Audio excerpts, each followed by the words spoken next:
जय हिंद दोस्तों, स्वागत है एक बार फिर से आपके अपने YouTube चैनल स्टडी प्लेटफॉर्म में। दोस्तों, आज मैं आपके लिए घटना चक्र की एक और नई सीरीज लेकर आया हूं। इस सीरीज में हम लोग घटना चक्र के समान भूगोल से संबंधित जितने भी स्टेट पीसीएस एवं आईएएस प्री में सवाल पूछे गए हैं उनको हम लोग देखने वाले हैं।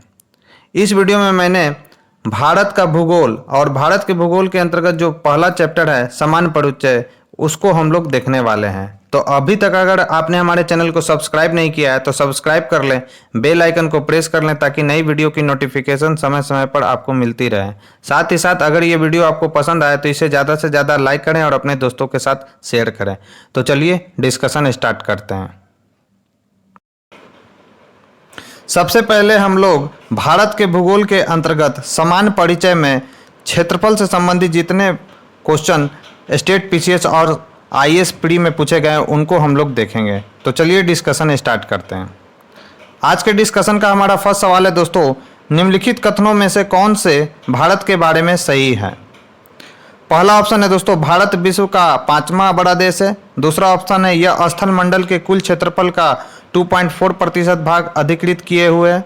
तीसरा ऑप्शन है, समूचा भारत उष्ण कटिबंध में स्थित है। और चौथा ऑप्शन है दोस्तों, 82 डिग्री 30 मिनट पूर्वी देशांतर का उपयोग भारतीय मानक समय को निर्धारित करने के लिए किया जाता है। तो दोस्तों इसका आंसर है डी, यानी इसमें केवल 2 और 4 सही है। 2 क्या है दोस्तों, तो यह स्थल मंडल के कुल क्षेत्रफल का लगभग 2.4% भाग अधिकृत किए हुए हैं। और चौथा है हमारा दोस्तों, 82.5 डिग्री पूर्वी देशांतर का उपयोग भारतीय मानक समय को निर्धारित करने के लिए किया जाता है। तो ये दोनों ऑप्शन सही है, बाकी 2 ऑप्शन यानी 1 और 3 जो है इसका ऑप्शन दोस्तों वो गलत है। अब देखते हैं इसे कौन कौन से महत्वपूर्ण पॉइंट हमारे एग्जाम के लिए महत्वपूर्ण है। तो भारत विश्व का 7वां बड़ा देश है। संपूर्ण भारत यानी अंडमान निकोबार द्वीप सहित का अक्षांशीय विस्तार 6 डिग्री 45 मिनट से 37 डिग्री 6 मिनट उत्तरी अक्षांश के मध्य है, जबकि उष्ण कटिबंध क्षेत्र का विस्तार 23 डिग्री 30 मिनट उत्तरी एवं दक्षिणी अक्षांश के मध्य है। अतः कथन 1 और 3 गलत है।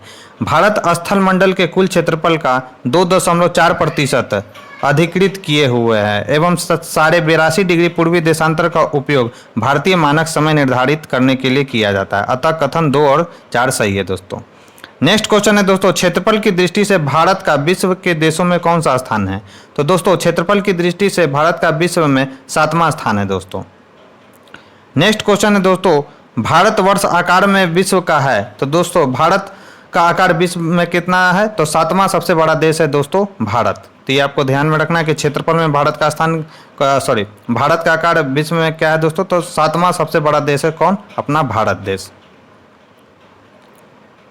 नेक्स्ट क्वेश्चन है दोस्तों, भारत का क्षेत्रफल संसार के क्षेत्रफल का 2.4% है, परंतु इसकी जनसंख्या कितनी है दोस्तों, तो इसकी संपूर्ण मानव जाति का 17% जनसंख्या है। तो ये पॉइंट काफी ज्यादा महत्वपूर्ण है कि भारत का जो क्षेत्रफल है दोस्तों संसार के क्षेत्रफल का 2.4% है, परंतु संपूर्ण मानव जाति का 17% इसकी जनसंख्या है।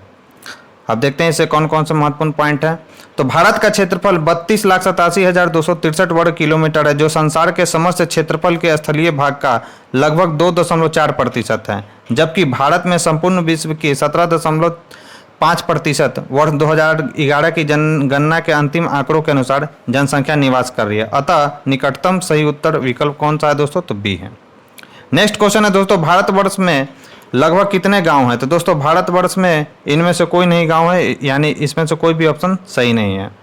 वर्ष 2011 की जनगणना के अंतिम आंकड़ों के अनुसार भारत में गांवों की संख्या लगभग 6,40,932 है। अतः विकल्प डी सही उत्तर है दोस्तों। नेक्स्ट क्वेश्चन है दोस्तों, निम्नलिखित जोड़ों में से कौन सा जोड़ा सही नहीं है। तो भारत का कुल क्षेत्रफल 3.28 मिलियन वर्ग किलोमीटर है, गलत है बिल्कुल। ये दोस्तों ये सही है। भारत का कुल क्षेत्रफल 32,87,263 किलोमीटर है, तो ये बिल्कुल सही है। 2.8 मिलियन वर्ग किलोमीटर, ये बिल्कुल सही है। भारत का अक्षांशीय विस्तार जो है 8 डिग्री 4 मिनट उत्तर से 37 डिग्री 6 मिनट, ये भी बिल्कुल सही है। और भारत का रेखांशीय विस्तार यानी देशांतरीय विस्तार कितना है दोस्तों, तो 68 डिग्री 7 मिनट पूर्व से 97 डिग्री 25 मिनट, ये भी सही है। और गलत इसमें कितना है दोस्तों, तो भारत में राज्यों की संख्या 26 है, ये बिल्कुल गलत है क्योंकि भारत में राज्यों की संख्या वर्तमान समय में कितनी है, तो 28 है। तो इस हिसाब से आंसर कौन सा होगा दोस्तों, डी होगा। अब देख लेते हैं कौन कौन से महत्वपूर्ण पॉइंट है। तो भारत का भौगोलिक क्षेत्रफल लगभग 3.28 मिलियन वर्ग किलोमीटर है। इसके मुख्य भूमि का अक्षांशीय विस्तार 8 डिग्री 4 मिनट उत्तर से 37 डिग्री 6 मिनट उत्तर तक तथा दशांतरीय विस्तार 68 डिग्री 7 मिनट पूर्व से 97 डिग्री पूर्व तक है। 26 जनवरी 2020 तक भारत में कुल 28 राज्य एवं 8 केंद्र शासित प्रदेश है। नवीनतम केंद्र शासित प्रदेश है दादरा और नगर हवेली तथा दमन और दीव। नेक्स्ट क्वेश्चन है दोस्तों, भारत के लिए निम्नलिखित कथनों में से कौन सा असत्य है? भारत विश्व का 7वां बड़ा देश है। भारत जनसंख्या की दृष्टि से विश्व का दूसरा राष्ट्र है। इसकी भूमि सीमा का विस्तार लगभग 15,200 किलोमीटर है। और डी ऑप्शन है दोस्तों, सर्वप्रथम सूर्योदय इसके मिजोरम राज्य में होता है।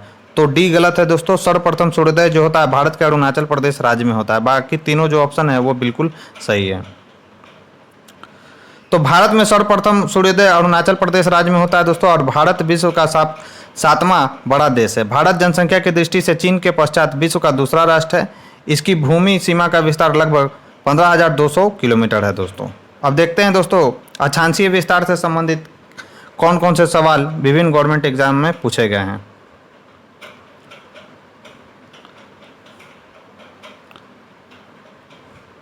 तो अक्षांशीय विस्तार में पहला प्रश्न पूछा गया दोस्तों, भारत विस्तृत है तो भारत कितने डिग्री से कितने डिग्री के बीच स्थित है दोस्तों?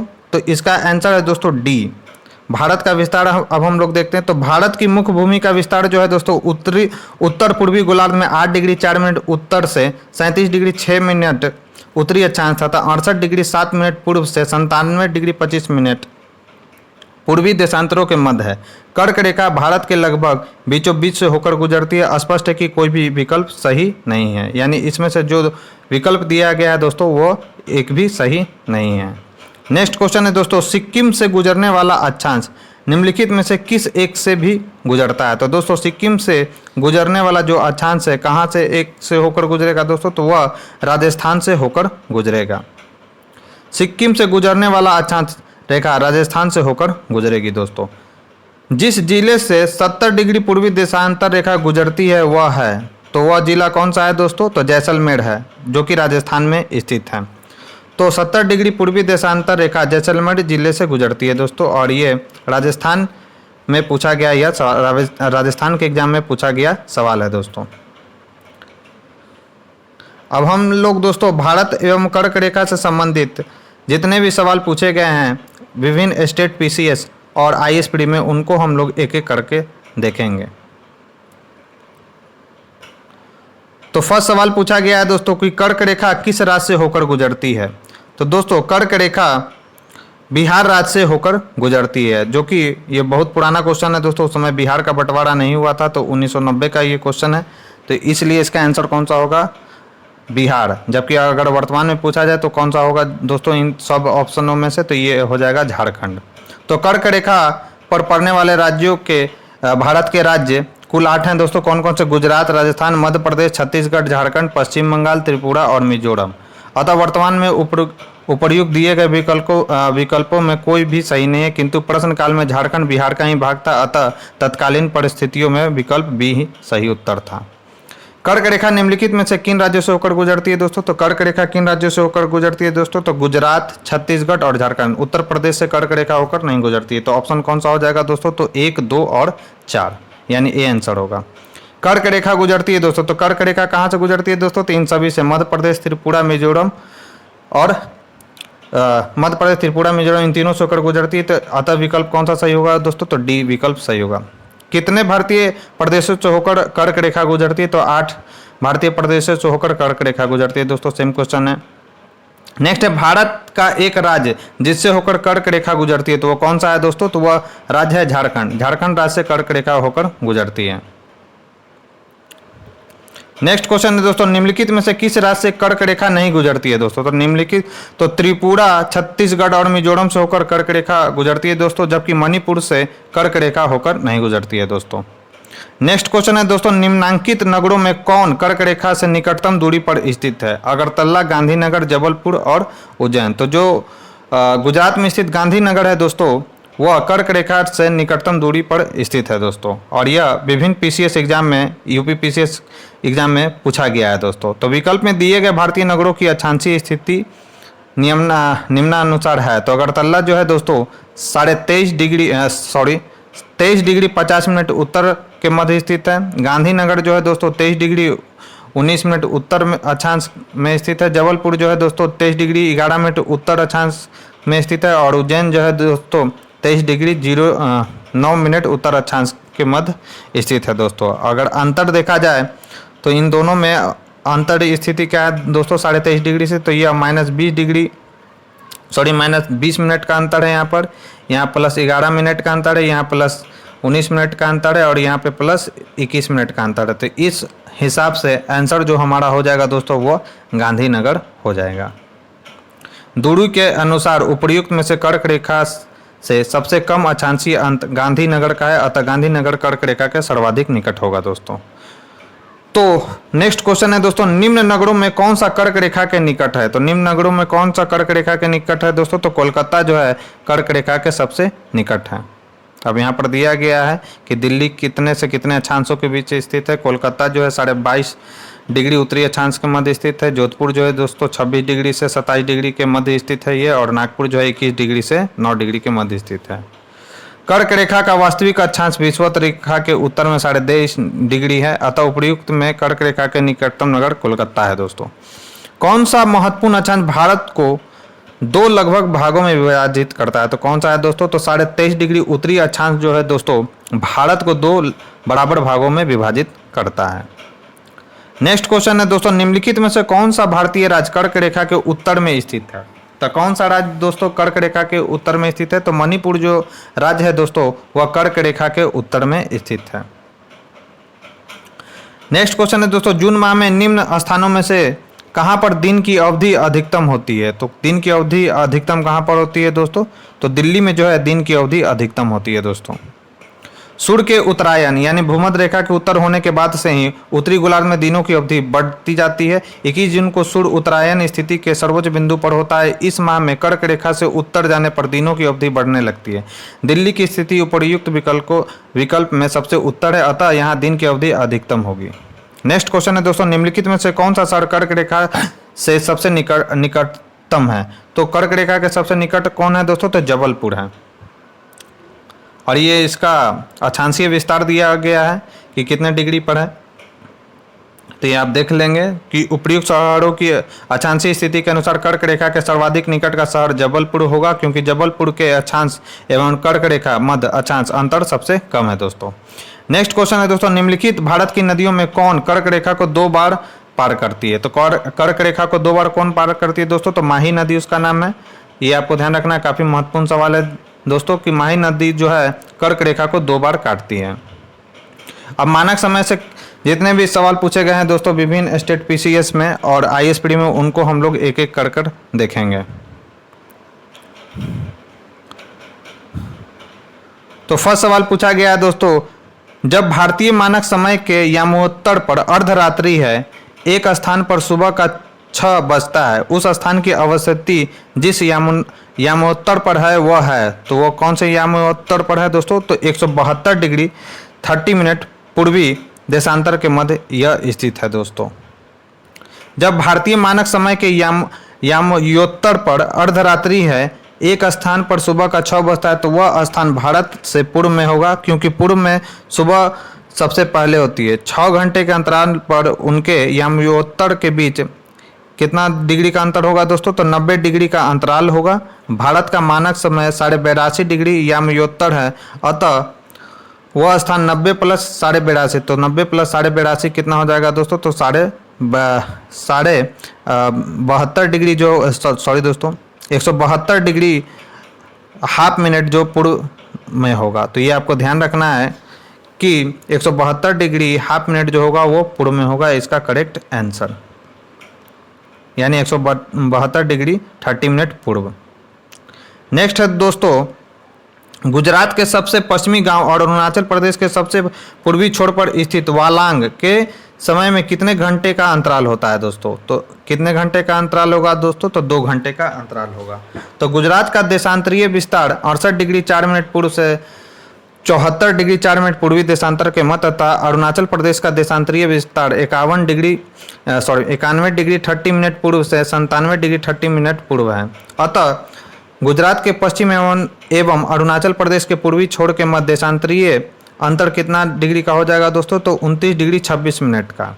चूंकि एक देशांतर में 4 मिनट का अंतर होता है, इसीलिए 29 डिग्री 26 मिनट देशांतर में कितना का अंतर हो जाएगा दोस्तों? तो लगभग 118 मिनट, जो कि लगभग 2 घंटे के अंतराल पर है दोस्तों। तो इस क्वेश्चन का आंसर क्या हो जाएगा? 2 घंटा।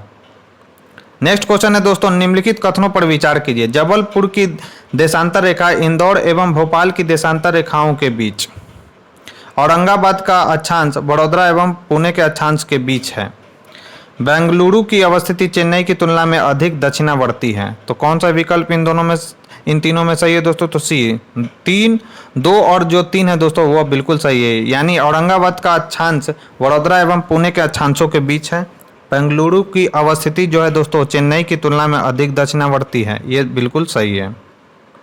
अब यहाँ पर इनका व्याख्या दिया गया, आप देख लेंगे इसको। नेक्स्ट क्वेश्चन है दोस्तों, निम्नलिखित में से कौन सा शहर भारतीय मानक समय यानी IST देशांतर के निकटतम है? पहला ऑप्शन है रीवा, दूसरा ऑप्शन है बी यानी सागर, तीसरा ऑप्शन है उज्जैन और चौथा ऑप्शन है होशंगाबाद। तो इसका आंसर क्या हो जाएगा दोस्तों? रीवा। रीवा जो है वह भारतीय मानक समय के सबसे निकटतम है दोस्तों। और ये यहाँ पर दिया गया कि रीवा कितने डिग्री ईस्ट, कितने डिग्री अक्षांश पर स्थित है। तो रीवा जो है 81 डिग्री 2 मिनट ईस्ट से 82 डिग्री 20 मिनट ईस्ट के मध्य स्थित है दोस्तों। नेक्स्ट क्वेश्चन है दोस्तों, यदि भारतीय मानक समय के अनुसार पूर्वाह्न के 10 बजे हैं तो 92 डिग्री पूर्वी देशांतर पर शिलोंग का स्थानीय समय क्या होगा? तो इसका आंसर क्या हो जाएगा दोस्तों? तो 10 डिग्री 38 मिनट पूर्वाह्न। तो 92 डिग्री पूर्वी देशांतर पर स्थित शिलोंग में, जो कि मेघालय की राजधानी है दोस्तों, एवं भारत के मानक समय के बीच 92 डिग्री माइनस 82.5 डिग्री कितना डिग्री का अंतर हो जाता है दोस्तों? तो 9.5 डिग्री देशांतर का अंतर है। चूंकि एक देशांतर पर 4 मिनट का अंतर होता है, इसलिए इनके बीच कितना डिग्री मिनट का अंतर हो जाएगा? तो 38 मिनट का अंतर होगा। चूंकि भारतीय मानक समय पर पूर्वाह्न के 10 बजे, इसलिए शिलोंग में पूर्वाह्न का 10:38 समय होगा दोस्तों। अतः विकल्प कौन सा सही है? तो बी सही है दोस्तों। यदि भारतीय मानक समय यामोत्तर पर मध्याह्न है तो 120 डिग्री पूर्वी देशांतर पर स्थानीय समय क्या होगा? तो इसका आंसर क्या हो जाएगा दोस्तों? 14:30 तो 120 डिग्री पूर्वी देशांतर एवं भारतीय मानक समय के बीच देशांतरीय अंतर कितना का है दोस्तों? तो 37.5 डिग्री का है। चूंकि एक देशांतर में 4 मिनट का अंतर होता है, इसीलिए 37.5 डिग्री में कितना का अंतर हो जाएगा दोस्तों? तो 150 मिनट का अंतर होगा। चूंकि भारतीय मानक समय पर मध्याह्न यानी 12 बजे है, इसलिए 120 डिग्री पूर्वी देशांतर पर कितना हो जाएगा दोस्तों? तो 14:30 मिनट का समय होगा। नेक्स्ट है, भारतीय मानक समय की यामयोत्तर नहीं गुजरती है। तो यामयोत्तर कहाँ से नहीं गुजरती है दोस्तों? तो यह महाराष्ट्र से नहीं होकर गुजरती है, जबकि आंध्र प्रदेश, छत्तीसगढ़ और उत्तर प्रदेश ये तीनों से होकर गुजरती है। तो भारतीय मानक समय की यामयोत्तर रेखा उत्तर प्रदेश, मध्य प्रदेश, छत्तीसगढ़, उड़ीसा, आंध्र प्रदेश से गुजरती है। यह महाराष्ट्र से नहीं गुजरती। तेलंगाना से भी यह रेखा नहीं गुजरती थी। ये भी इंपॉर्टेंट फैक्ट है दोस्तों। ये सवाल पूछा जाता है कि यामयोत्तर जो है यानी 82.5 डिग्री जो पूर्वी देशांतर रेखा है दोस्तों, जो कि भारत की मानक समय रेखा है, वह किस राज्य से होकर नहीं गुजरती है? तो उसमें एक राज्य आता है तेलंगाना, वो भी उससे वह नहीं गुजरती है। और ये कहाँ से गुजरती है दोस्तों? तो उत्तर प्रदेश, मध्य प्रदेश, छत्तीसगढ़, उड़ीसा और आंध्र प्रदेश, इन राज्यों से होकर गुजरती है भारत की प्रधान मध्याह्न रेखा। नेक्स्ट है दोस्तों, भारतीय मानक समय की देशांतर रेखा यानी 82.5 डिग्री किस नगर से होकर गुजरती है? तो किस नगर से होकर गुजरती है दोस्तों? तो इलाहाबाद से होकर गुजरती है। भारतीय मानक समय की देशांतर रेखा यानी 82.5 डिग्री पूर्वी देशांतर इलाहाबाद से होकर गुजरती है दोस्तों। निम्नलिखित देशांतरों में कौन सा भारत की प्रमाणिक मध्याह्न रेखा कहलाती है? तो 82.5 डिग्री जो पूर्वी देशांतर है दोस्तों, वो प्रमाणिक मध्याह्न रेखा कहलाती है। नेक्स्ट है दोस्तों, भारतीय मानक समय यानी IST निम्नलिखित स्थानों में से किसके समीप से लिया जाता है? तो इलाहाबाद के नैनी जो है उसके समीप से इसको क्या किया जाता है दोस्तों? लिया जाता है। नेक्स्ट है दोस्तों, भारतीय मानक समय एवं ग्रीनविच मध्य समय में अंतर पाया जाता है। तो कितना डिग्री का अंतर है दोस्तों? तो 5.5 घंटा का अंतर है। यानी आंसर कौन सा हो जाएगा? 5.5 घंटा, बी आंसर हो जाएगा दोस्तों।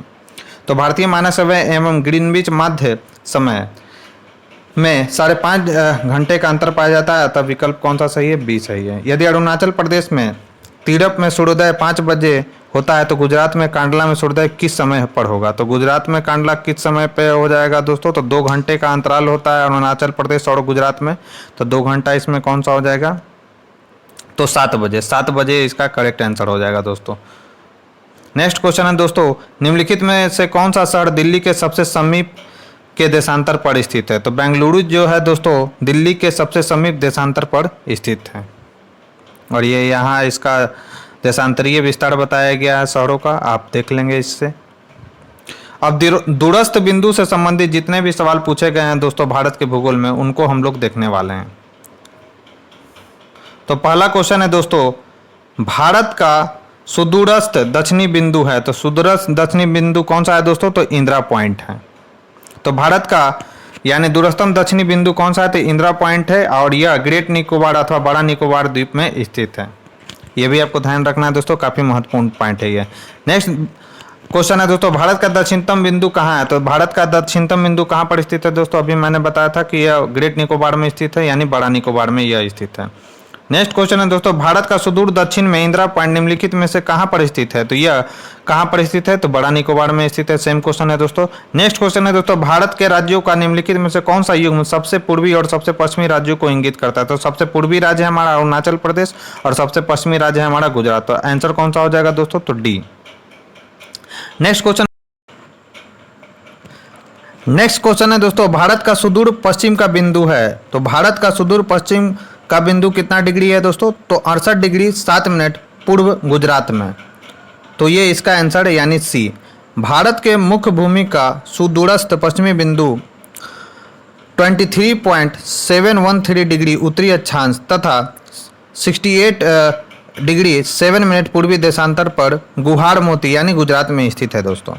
निम्नलिखित प्रमुख भारतीय नगरों में से कौन सा एक सबसे अधिक पूर्व की ओर अवस्थित है? तो कौन सा नगर जो पूर्व में अवस्थित है दोस्तों? उसका नाम है लखनऊ। अब ये इसका देशांतरीय विस्तार दिया हुआ है, और इसके अकॉर्डिंग इसका आंसर क्या हुआ है दोस्तों? तो लखनऊ। अब दोस्तों नेक्स्ट क्वेश्चन है हमारा, भारत का वो कौन सा स्थान है जहां बंगाल की खाड़ी, अरब सागर तथा हिंद सागर मिलती है? तो उस स्थान का नाम है दोस्तों कन्याकुमारी। तो भारतीय मुख्य भूमि के दक्षिणी छोर पर स्थित कन्याकुमारी वह स्थान है जहां बंगाल की खाड़ी, अरब सागर तथा हिंद महासागर मिलते हैं। कन्याकुमारी भारतीय राज्य तमिलनाडु में स्थित है। यह प्रायद्वीपीय भारत के अंतिम छोर पर स्थित है। अब दोस्तों सीमावर्ती राज्य से जितने भी सवाल स्टेट पीसीएस तथा आईएसपीडी में पूछे गए हैं, उनको हम लोग एक एक कर देखने वाले हैं। सबसे पहला सवाल है दोस्तों, निम्नलिखित कथनों पर विचार कीजिए। असम भूटान तथा बांग्लादेश की सीमाएं से लगा हुआ है। सेकंड है दोस्तों, पश्चिम बंगाल भूटान तथा नेपाल की सीमाओं से लगा हुआ है। मिजोरम बांग्लादेश और म्यांमार की सीमाओं से लगा हुआ है। तो इसका आंसर कौन सा हो जाएगा दोस्तों? तो इसका आंसर हो जाएगा ए, यानी विकल्प जो है 1, 2, 3 तीनों सही है। यानी असम जो है दोस्तों भूटान और बांग्लादेश की सीमाओं से लगा हुआ है, बिल्कुल सही है। पश्चिम बंगाल जो है भूटान तथा बांग्लादेश की सीमाओं से लगा हुआ है, ये भी सही है। और मिजोरम जो है बांग्लादेश तथा म्यांमार की सीमाओं से लगा हुआ है, यानी 1, 2, 3 तीनों सही है दोस्तों। ये भारत का मानचित्र है दोस्तों, इसे देखकर आसानी से आप समझ सकते हैं कि असम जो है भूटान से भी लगा हुआ है और बांग्लादेश से भी लगा हुआ है। नेक्स्ट क्वेश्चन है दोस्तों, निम्नलिखित में से किस राज्य की सीमा बांग्लादेश से नहीं मिलती है? तो किस राज्य की सीमा बांग्लादेश से नहीं मिलती है दोस्तों? तो उस राज्य का नाम है मणिपुर। मणिपुर राज्य की जो सीमा है दोस्तों वो बांग्लादेश से नहीं मिलती है। मणिपुर की सीमा बांग्लादेश से नहीं मिलती है। बांग्लादेश की अंतर्राष्ट्रीय सीमा से लगने वाले भारतीय राज्य इस प्रकार है: पश्चिम बंगाल, असम, मेघालय, त्रिपुरा और मिजोरम। निम्नलिखित राज्यों में से कौन सा राज्य बांग्लादेश से अपनी सीमा नहीं बनाता है? तो कौन सा राज्य अपनी सीमा नहीं बनाता है दोस्तों? तो नागालैंड जो है राज्य अपनी सीमा नहीं बनाता है, यानी आंसर कौन सा हो जाएगा? नागालैंड। बांग्लादेश की सीमा से लगे भारत के राज्य कौन कौन से हैं दोस्तों? तो पश्चिम बंगाल है, ठीक है। पश्चिम बंगाल के बाद कौन सा आ जाएगा दोस्तों? नागालैंड। तो नागालैंड जिसमें वो कट जाएगा, तो ए भी कट गया, बी भी कट गया, और कौन कौन सा हो गया? तो मेघालय, असम, पश्चिम बंगाल और त्रिपुरा, ये जो राज्य हैं दोस्तों बांग्लादेश की सीमा से लगते हैं, यानी इसका आंसर क्या हो जाएगा? तो इसका आंसर हो जाएगा दोस्तों सी। सी इज द करेक्ट आंसर हो जाएगा, और नागालैंड वाला जितना भी ऑप्शन है वो छट जाएगा दोस्तों। नेक्स्ट क्वेश्चन, निम्नलिखित में से किस भारतीय राज्य की सीमा भूटान राष्ट्र के साथ नहीं लगती है? तो भूटान राष्ट्र के साथ किसकी सीमा नहीं लगती है दोस्तों? तो मेघालय राज्य की जो सीमा है दोस्तों वो भूटान राज्य के साथ नहीं लगती है। और भूटान राज्य के साथ कितने राज्यों की सीमा लगती है वो भी हम देख लेते हैं। तो अरुणाचल प्रदेश, असम, पश्चिम बंगाल और सिक्किम। सिक्किम जो है इसकी जो सीमा साझा होती है दोस्तों वो भूटान से होती है, जबकि मेघालय की जो सीमा है दोस्तों वो बांग्लादेश के साथ मिलती है। भूटान के साथ सर्वाधिक जो सीमा वाला राज्य है दोस्तों वो असम है, इसके पश्चात अरुणाचल प्रदेश, उसके बाद पश्चिम बंगाल और लास्ट में हमारा कौन है दोस्तों? सिक्किम। नेक्स्ट है, नवंबर 1998 में भारत और पाकिस्तान के बीच सम्मिश्र संवाद प्रक्रिया में 3 विवादग्रस्त मुद्दों पर जो नीचे 1, 2, 3 पर सूचीगत हैं विचार विमर्श हुआ है। विवादग्रस्त मुद्दे हैं सैन्य दलों का विनियोजन, सीमा विवाद का निपटारा और नदी जल बंटवारा। तो इसको पहचानना है दोस्तों। तो इसका आंसर क्या हो जाएगा? ए, यानी A2, B1 और C3। तो ये पहले पूछा गया था, सवाल था। नेक्स्ट क्वेश्चन है दोस्तों, कौन से भारतीय राज्य की अधिकतम सीमा म्यांमार से स्पर्श करती है? तो अरुणाचल प्रदेश की जो अधिकतम सीमा है दोस्तों वो म्यांमार से स्पर्श करती है। अरुणाचल प्रदेश, नागालैंड, मणिपुर और मिजोरम ऐसे राज्य हैं जिनकी सीमा म्यांमार के साथ स्पर्श करती है। नेक्स्ट क्वेश्चन है दोस्तों, निम्नलिखित में से भारत के किस राज्य की सीमा म्यांमार से उभयनिष्ठ नहीं है? तो किस राज्य की सीमा म्यांमार से नहीं लगती है दोस्तों? तो नागालैंड, मणिपुर, मिजोरम जो है, असम, नागालैंड, मणिपुर और अरुणाचल, ये 4 ऑप्शन है। और इसमें से किसकी सीमा नहीं लगती है दोस्तों? तो अरुणाचल प्रदेश, सॉरी, असम की जो सीमा है वो म्यांमार से नहीं लगती है। बाकी नागालैंड, मणिपुर, मिजोरम जो है इसकी सीमा और अरुणाचल प्रदेश की जो सीमा है वो म्यांमार राज्य से लगती है। तो इसका करेक्ट आंसर हो जाएगा दोस्तों असम। भारत के निम्नलिखित राज्यों के समूह में से कौन सा समूह पाकिस्तान से सीमा बनाता है? तो जम्मू कश्मीर है दोस्तों, ठीक है। फिर उसके बाद कौन बनाता है? पंजाब बनाता है, राजस्थान बनाता है, ठीक है। तो पंजाब, हरियाणा, जम्मू कश्मीर और राजस्थान जो है दोस्तों यह पाकिस्तान के साथ सीमा बनाती है। यानी इसका आंसर क्या हो जाएगा? करेक्ट आंसर हो जाएगा हमारा बी, यानी पंजाब, जम्मू कश्मीर, राजस्थान और गुजरात। ये जो सीमा है दोस्तों, ये जो राज्य हैं ये अपनी सीमा पाकिस्तान के साथ साझा करते हैं, यानी इसकी सीमा पाकिस्तान देश के साथ लगती है। यानी पंजाब, जम्मू कश्मीर, राजस्थान और गुजरात। तो इसका करेक्ट आंसर हो जाएगा दोस्तों बी। नेक्स्ट, नेपाल के पड़ोसी भारतीय राज्यों का युग्म है। तो नेपाल के साथ कौन कौन से भारतीय राज्यों का युग्म है दोस्तों? तो सिक्किम और बिहार जो है नेपाल देश के साथ अपनी सीमा को साझा करते हैं दोस्तों। तो नेपाल के साथ सिक्किम, बिहार राज्य युग्म बनाते हैं। नेपाल की सीमा को स्पर्श करने वाले भारतीय राज्य हैं उत्तराखंड, उत्तर प्रदेश और पश्चिम बंगाल। नेक्स्ट, निम्नलिखित में से किस देश की भारत के साथ सबसे लंबी स्थलीय सीमा है? तो बांग्लादेश की जो है दोस्तों सबसे लंबी स्थलीय सीमा है भारत के साथ, और यह कितने किलोमीटर है? तो 4096.7 किलोमीटर है दोस्तों। और सबसे छोटी सीमा किसके साथ लगती है? तो 106 किलोमीटर अफगानिस्तान के साथ लगती है भारत की। नेक्स्ट क्वेश्चन है दोस्तों, भारत तथा पाकिस्तान के बीच सीमा निर्धारित की गई थी किसके द्वारा? तो रेड क्लिफ के द्वारा। भारत एवं पाकिस्तान के मध्य अंतर्राष्ट्रीय सीमा का निर्धारण रेड क्लिफ द्वारा किया गया था। रेड क्लिफ रेखा कौन सी है? तो रेड क्लिफ रेखा है भारत पाकिस्तान सीमा रेखा। नेक्स्ट क्वेश्चन है दोस्तों, डूरंड लाइन किसके साथ भारत की सीमा निर्धारित करती है? तो डूरंड लाइन भारत और अफगानिस्तान के साथ सीमा का निर्धारण करती है दोस्तों। भारत एवं अफगानिस्तान के साथ डूरंड लाइन सीमा निर्धारण करते हैं। इस सीमा रेखा का निर्धारण वर्ष 1893 में ब्रिटिश कर्नल मार्टिमर डूरन द्वारा अफगान के साथ समझौते के माध्यम से किया गया था। भारत तथा पाकिस्तान के मध्य सीमा रेखा का उदाहरण है दोस्तों। तो कौन सा सीमा रेखा का उदाहरण है? तो अध्यारोपित सीमा का उदाहरण है भारत और पाकिस्तान के मध्य।